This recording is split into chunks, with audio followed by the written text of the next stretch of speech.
How did I manage to get on everybody's wrong side just by walking into a room? If you weren't so fresh. Ruth, I'm 20 years old. What time you be home from school today? Kind of late. With enthusiasm. Madeline is going to start my guitar lessons today. Mama and Ruth look up with the same expression. Your what kind of lessons?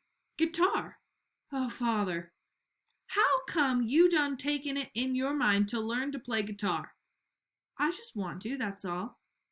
Smiling. Lord, child, don't you know what to do with yourself? How long are going to be before you get tired of this now? Like you got tired of that little play acting group you joined last year. Looking at Ruth. And what was it the year before that?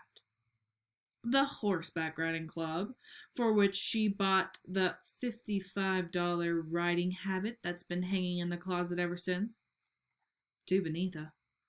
Why you got so flit, so from one thing to another, baby? Sharply. I just want to learn to play the guitar. Is there anything wrong with that? Ain't nothing. Ain't nobody trying to stop you. I just wonder sometimes why you has to flit so from one thing to another all the time. You ain't never done nothing with all that camera equipment you brought home. I don't flit. I experiment with different forms of expression. Like riding a horse. People have to express themselves one way or another.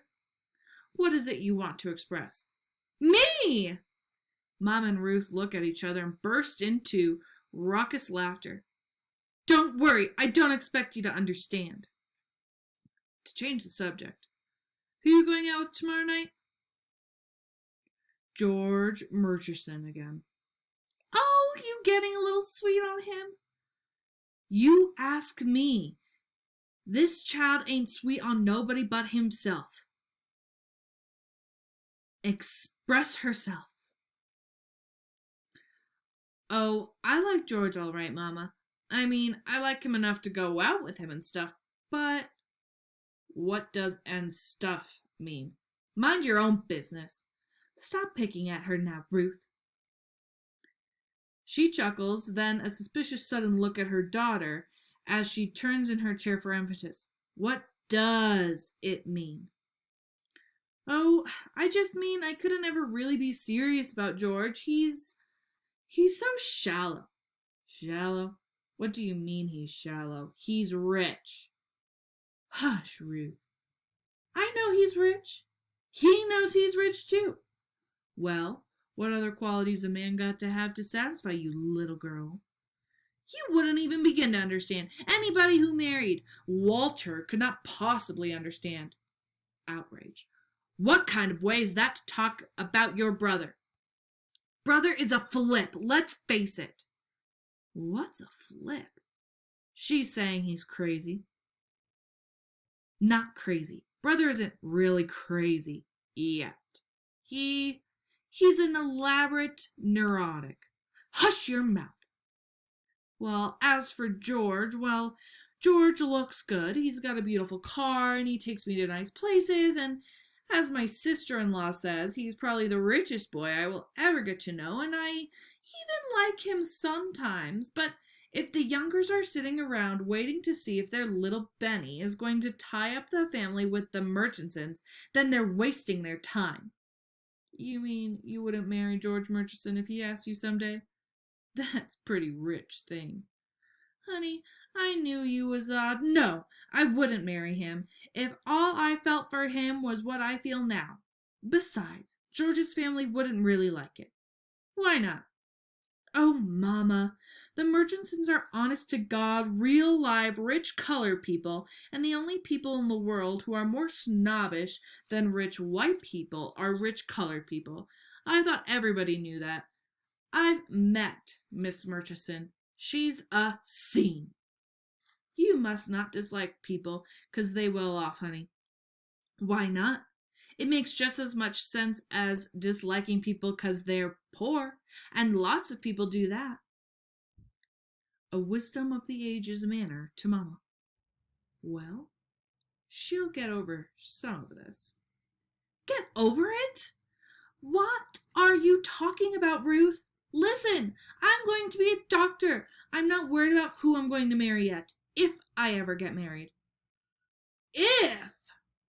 Now, Benny. Oh, I probably will.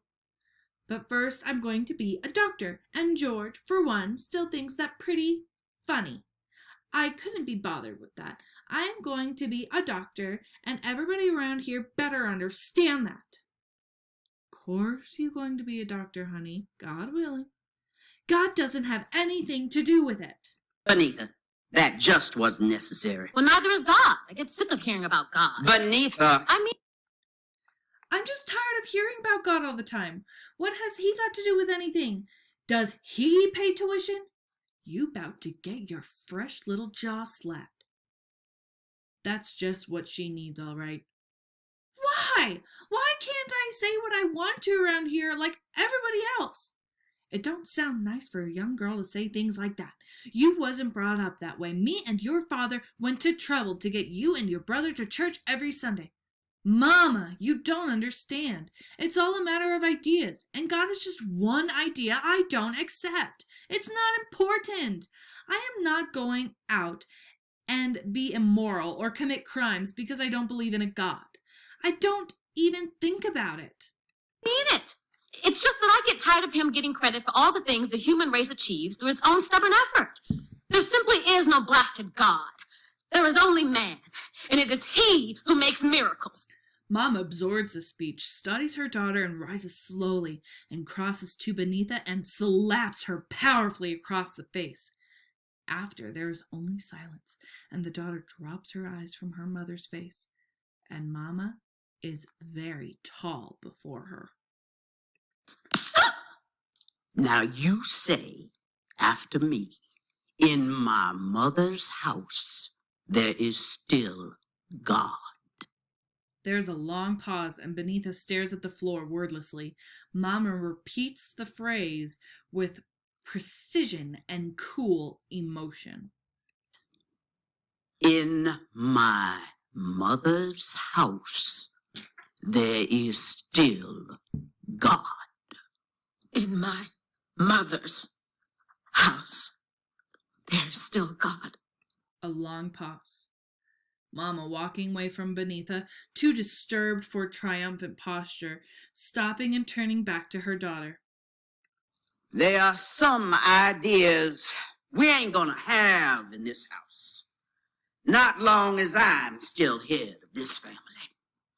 Yes, ma'am. Mama walks out of the room. Ruth, almost gently, with profound understanding. Benny, you think you a woman, but you still a little girl. What you did was childish, so you got treated like a child. I see. Quietly. I also see that everybody thinks it's all right for Mama to be a tyrant. But all the tyranny in the world will never put a God in the heavens. She picks up her books and goes out. Ruth goes to Mama's door. She said she was sorry. Lena?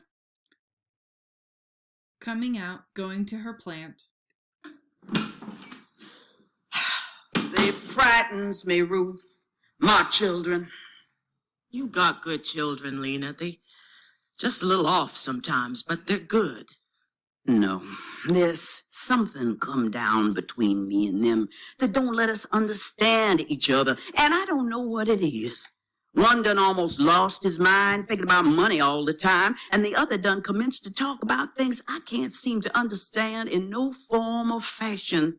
What is it that's changing, Ruth? No, you're taking it all too seriously. You just got strong-willed children, and it takes a strong woman like you to keep them in hand. Looking at her plant and sprinkling a little water on it. They spirited all right, my children. Got to admit they got spirit, Benny and Walter. Okay, let's underline anything that Mama and Ruth have to say about this plant from here on out because we're going to use it for our symbolism. So underline anything about the plant. Like this little old plant that ain't never had enough sunshine or nothing. Underline. And look at it. You sure love She has her back to Ruth, who has had to stop ironing and lean against something and put the back of her hand to her forehead, trying to keep from Mama from noticing. Loves that little old thing, don't you? Well, I always wanted me a garden like folks had down home. This plant is close as I ever got to having one. Lord, Lord, ain't nothing as dreary as the view from this window on a dreary day, is there? Why ain't you singing this morning, Ruth? Sing that No Ways Tired. That song always lifts me up so. She turns at last to see that Ruth has slipped quietly to the floor in a state of semi-consciousness. Ruth! Ruth, honey! What's the matter with you? Ruth? And curtain falls, so that scene has just ended. Okay, everything's gone black in the theater and they're like rearranging for the next scene. But what has just happened to Ruth at the end of this chapter? Make a margin note to answer question 6. What just happened? She quietly slipped to the floor in a state of semi-consciousness. When you're conscious, you're awake. And so if you're semi-conscious, what does that mean? Make a margin comment. Let's go ahead and look back at some of these other questions. Question 1 says for us to look at the bottom of page 39. For those of you with the PDF, you're looking at the top of page 43. Okay. In the stage directions, the part that we bracketed, okay, what words are used to describe the plant? Below are the definitions of these 3 words. What are they? Okay, she crosses through the room, goes to the window, opens it, and brings in a feeble little plant growing doggedly in a small pot on the windowsill. She feels the dirt and puts it back out. Okay, so what means small? Underline that word. Feeble is weak. Okay, feeble is weak. Persistent is doggedly.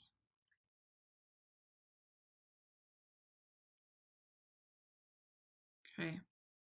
Mama says, Lord, if this little plant don't get more sun than it's been getting, it's never going to see spring again. How does Mama feel about the plant? Does she feel hopeful? Does she feel like a dream deferred? Okay, how does she feel about the plant? Okay, on the next slide, we have some more questions to answer. Okay, what does Mama say Big Walter always wanted? Make a margin comment on page 45. If you're in the PDF, it's page 48. So go back to page 45, read that page, and make a margin comment. What does Mama want? What does Mama have in place of her garden? Okay, what does she replace her garden with? What does Mama compare the plant to? What does this comparison reveal about Mama's feelings? Okay, this is all very close reading. Use your critical thinking skills to consider the symbolism of this plant. Why is this plant so important? Answer all of those questions in the margins. Take your time.